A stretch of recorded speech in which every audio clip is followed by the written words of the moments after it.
헬로 차이나입니다.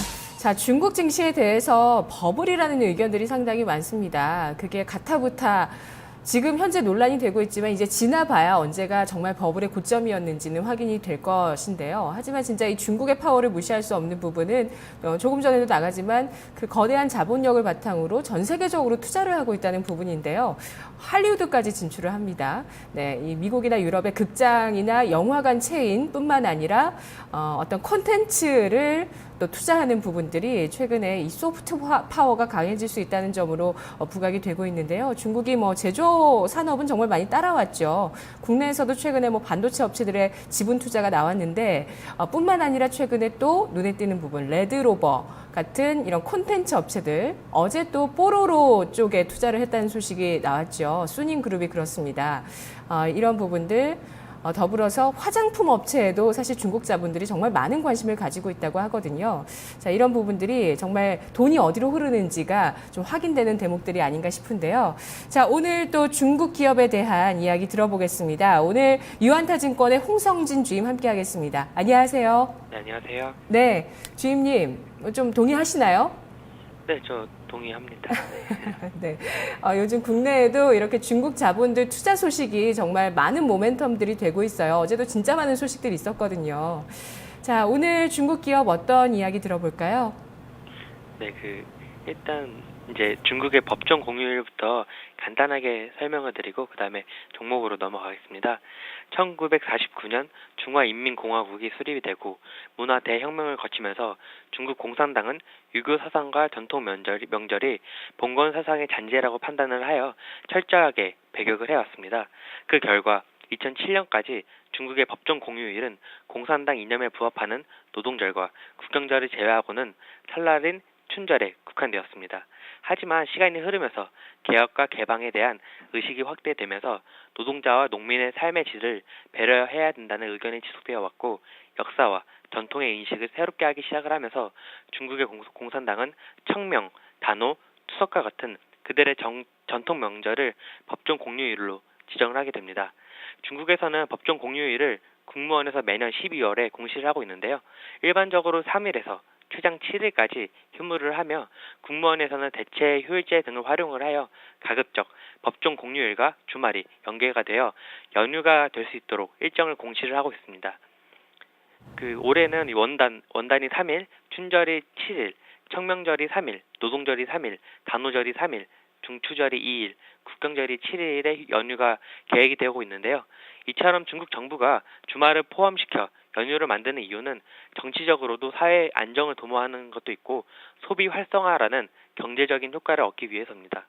중국인들의 소득 수준이 향상이 되고 그리고 삶의 질을 추구하는 트렌드에 따라서 명절을 포함한 연휴 기간 동안 해외여행을 가는 인구가 지속적으로 늘어나고 있습니다. 중국의 관광 행정을 총괄하는 국가여유국에 따르면 올해 춘제 연휴인 지난 2월 18일부터 24일 동안 중국 본토에서 출국한 국외 여행자는 작년 대비해서 10% 증가한 518만 명에 이르는 것으로 파악이 되고 있습니다. 이처럼 중국의 법정 공휴일의 가장 큰 수혜는 여행 관련 업종과 그리고 소비주이고 특히 지속적으로 늘어나는 해외 여행객들을 볼 때 항공사가 가장 많은 수혜를 입을 것으로 전망이 됩니다. 네. 그 중국의 소득 수준과 소비 말씀하셨는데 이걸로 중국이 정말 최근에 컸습니다. 항상 그 중국의 다큐 같은 것들을 보면 중국의 소비 진작 정책이 어떤 식의 효과를 거뒀는지에 대해서도 얘기가 많이 나오는데 돈을 좀 쓸 수 있는 여력이 생기다 보니까 뭐 이동하면서 명절 때 돈을 쓰는 거죠. 그러니까 그런 터미널에서만 뭐 조 단위로 수익이 나온다고 하더라고요. 워낙 사람이 많다 보니까 이런 것들로 중국 기업이 많이 성장했는데요. 자, 지금 보셨던 그 표를 이제 우리는 좀 기억해야 될 것 같습니다. 우리 명절 기억하듯이 중국에서는 4, 5, 6월까지 4, 5, 6월에도 뭐 연휴가 있고 우리가 잘 아는 국경절 연휴 또 10월에 있고요. 이런 시즌들을 좀 잘 기억해 봐야 되겠는데 그때마다 또 우리 주식도 움직이거든요. 자, 그러면 오늘은 어떤 기업 소개해 주실 건가요? 네, 오늘 소개시켜드릴 종목은 중국 동방항공입니다. 코드 번호는 600115입니다. 중국 동방항공은 중국의 3대 항공사 중 하나입니다. 매출액 매출액 기준으로는 중국의 2위 항공사이며 국제선 분야에서는 1위인 항공사입니다. 중국 동방항공사는 상해, 홍콩 외에도 뉴욕 증시에 상장이 되어 있습니다. 상해를 주축으로 장강 삼각주 지역과 중국 동서부 지역의 시장 지배력이 높으며 아시아, 유럽, 미주까지의 네트워크를 확보하고 있다는 점이 강점입니다. 2014년 기준으로 매출 비중은 항공 여객 운송이 83%, 항공 화물 운송이 8% 등으로 구성이 되어 있습니다. 최근 유가의 지속적인 하락으로 인하여 유류비 지출이 많이 줄었고 그리고 그로 인해서 영업이익이 큰 폭으로 개선이 되는 모습을 보이고 있습니다. 또한 위안화 강세와 엔화 약세로 중국인들이 선호하는 일본 등의 해외여행 증가 폭이 가파를 것으로 예상이 되어 향후에도 영업이익이 증가가 될 것으로 기대가 되고 있습니다. 중국 동방항공은 국제선 분야에서 1위지만 국내선 분야에서는 중국 남방항공에 이어 2위를 달리고 있습니다. 하지만 국내선의 저가항공 분야에 진출을 하면서 남방항공의 아성에 도전을 하고 있는 형국입니다. 중국 동방항공은 거점 네트워크를 강점으로 상해 디즈니랜드 수혜가 가능하다는 점이 앞으로 향후 주가를 움직일 것으로 전망이 되는데요. 내년 초에 오픈하는 상해 디즈니랜드 시기와 맞물려서 주가가 좋을 것으로 예상이 됩니다. 네, 남방항공도 상해 디즈니랜드 오픈 수혜 받지 않을까요? 그렇다면? 아무래도 남방항공이 이제 국내에서는 1위이기 때문에 가장 수혜를 많이 보는 거는 아마 남방항공이지 않을까 이렇게 생각은 되는데, 근데 상해 디즈니랜드가 개장이 되면은 중국인들뿐만 아니라 뭐 한국에서도 갈 거고 그런 해외적인 거점 인프라가 가장 많이 깔려 있는 항공사가 동방항공이기 때문에 동방항공도 그에 못지않은 그런 수혜를 입을 것으로 전망이 됩니다. 네, 국제선 1위 기업으로서 수혜를 받는다 이 말씀이시죠? 네, 맞습니다. 네네. 상해 디즈니랜드가 하반기에 오픈하나요? 원래 올해 하반기 오픈 예정이라고 명치를 했었는데, 근데 약간 딜레이가 되면서 이제 내년 상반기로 지금 일정은 잡혀 있습니다. 네. 우리나라도 관광 인프라를 키우려면 이런 거 하나쯤은 좀 들어왔어야 했는데 라는 생각이 듭니다. 많은 아이 가지신 부모님들도 뭔가 아이를 데리고 해외로 나갈 수 있는 여행지가 어디 있을까 많이들 고려하시는데 그런 점에서 뭐 내년에 이렇게 상해 디즈니랜드도 우리 국내 한국인 엄마들 사이에서도 또 선호하는 여행지가 되지 않을까라는 전망 충분히 가능할 것 같습니다. 국내 기업 주식과 한번 비교를 해볼까요? 네, 중국 동방항공과 비교할 만한 국내 기업으로는 대한항공을 저는 뽑았습니다. 중국 동방항공과 그리고 대한항공 모두 각각 중국과 한국을 대표하는 항공주인데요. 중국 동방항공은 중국 내 2위, 그리고 대한항공은 국내 1위의 항공사입니다. 양사 모두 최근의 유가 하락으로 인하여 영업이익이 큰 폭으로 개선되는 모습을 보이고 있는데요. 한국과 중국의 노선 확대로 인하여 수혜를 보고 있는 점도 양사가 비슷합니다.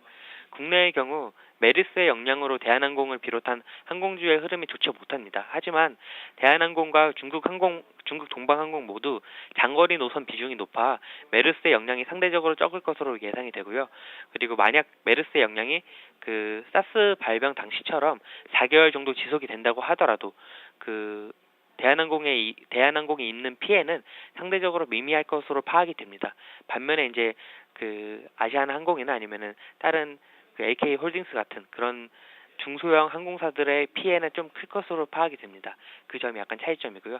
그리고 중국 동방항공과 대한항공을 비교한 표를 보시면은 매출액부터 영업이익 등 모든 면에서 중국 동방항공이 월등히 앞서고 있다는 것을 보실 수 있으실 겁니다.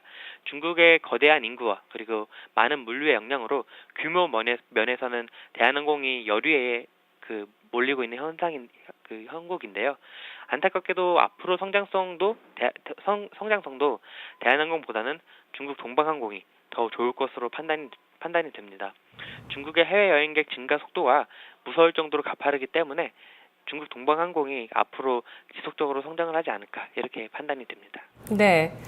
중국에서 현재 여권을 소지한 사람의 비율이 몇 %인지 아세요?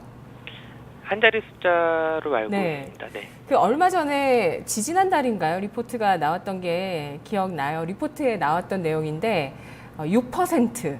6% 수준이라고 합니다. 이렇게 그 중국의 어떤 그 소득 수준 증가와 더불어서 중국인의 해외 관광객 증가, 요커들의 파워는 이제 메가 트렌드, 전 세계적으로도 메가 트렌드여서 면세점 경쟁이라든지 또 뭐 미국뿐만 아니라 뭐 유럽, 우리나라뿐만 아니죠. 미국, 유럽도 다 그런 요커를 맞은 채비들을 정말 열심히 하고 있습니다.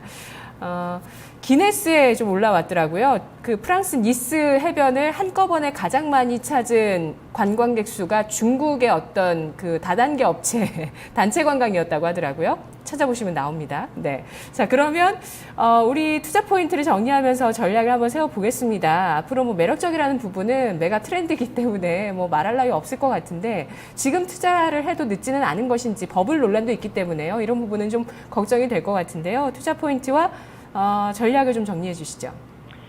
네, 그 동방항공의 1분기 실적을 보시면은 순이익은 전년 동기 대비 8.62배 상승을 하였습니다. 이는 유가 하락의 영향도 있었고 나날이 늘어나고 있는 중국의 해외여행 열풍의 영향도 있었습니다. 중국의 여행 성수기는 3분기로 올해 춘절 수요를 감안할 시 하반기에도 양호한 항공 여객 수요가 예상이 됩니다. 수요 증대로 그동안 리스크로 지적이 되어 왔던 항공사들의 공급 과잉 문제가 점차 해소가 될 것으로 보여 추가적인 실적 상승 또한 기대를 해볼 만하다고 생각을 합니다. 최근에 유상증자 발행을 통해 부채 비율을 400%에서 205%로 감소를 시킨 점도 긍정적인 요소입니다. 그 4월 23일 날 유상증자 방안을 공개를 하였고 23억 주를 발행을 해 150억 위안을 모금을 하였습니다. 그 증자 자금은 여객기 23대 구매를 하였고 대출 상환에 사용이 되었습니다. 이에 따라 동사의 부채 비율은 이제 205%로 떨어졌는데 재무제표 개선 의지가 있고 부채 비율을 관리한다는 측면에서 안정성이 강화되고 있는 모습이 긍정적으로 보여집니다. 그리고 2015년에 중국 동방항공의 주요 사업 순이익은 대폭적으로 증가할 것으로 보입니다. 그래서 이제 향후에 2016년 춘절 때 이제 그 디즈니랜드 준공과 그리고 2016년 춘절 때 이제 춘절과 이제 합쳐서 이제 관광객 증가가 이제 로 인해서 이제 매출액이 크게 기여를 할 것으로 판단이 됩니다. 그 차트상으로는 그저께 수요일 날 트레이더 3번 강력 매수 신호가 발생이 되어 이제 매수 타이밍이라고 생각이 되고 투자 전략은 매수가 13위안, 목표가 20위안, 손절가 11위안으로 제시를 해드리는데 지금 오늘도 장이 계속 빠지고 있어서 매수가는 10위안 정도로 지금 보시면 될 것 같습니다. 네, 매수가를 수정해 주시는 건가요? 네, 지금 장이 너무 빠지다 보니까 네. 네, 그래서 매수가를 1차 매수가는 원래 13위안이었는데 지금 그거를 뚫고 내려가고 있기 때문에 2차 목표 매수가가 10위안이거든요. 그래서 10위안에서 11위안 사이에서 이제 매수를 하시면 적정한 매수가가 되지 않을까 이렇게 판단이 됩니다. 네, 그럼 손절가도 낮추시는 건가요? 아니면 손절가 없이 가도 괜찮다는 말씀이세요? 네, 저는 손절가는 없어도 될 거라고 판단은 됩니다, 지금은. 네, 알겠습니다. 잘 들었습니다. 고맙습니다. 네, 감사합니다. 네, 오늘 중국 기업 분석 중국 동방항공이었습니다. 그동안 이런 항공주들은 참 많이 저희가 다뤄왔었는데 모처럼 오랜만에 또 항공주를 만나보는 것 같아요. 중국 동방항공은 중국 내 국제선 1위, 국내선 2위 항공사입니다. 앞으로 이 요우커들의 수혜, 그 강력한 트렌드에 맞춰서 투자할 수 있을 만한 주식이고 현재 이 중국 증시가 좀 조정을 받고 변동성을 크게 보이고 있습니다. 충분한 매수의 기회라고 보고 있고요. 따라서 손절가는 뭐 고려하지 않으셔도 괜찮겠다라는 투자 전략을 제시를 해주고 있네요. 따라서 10에서 13위안 정도로 매수 범위를 잡으시고 목표 주가는 20위안까지 제시가 됐습니다. 자, 마켓 2막 1장이었습니다. 2장에서 뵙겠습니다.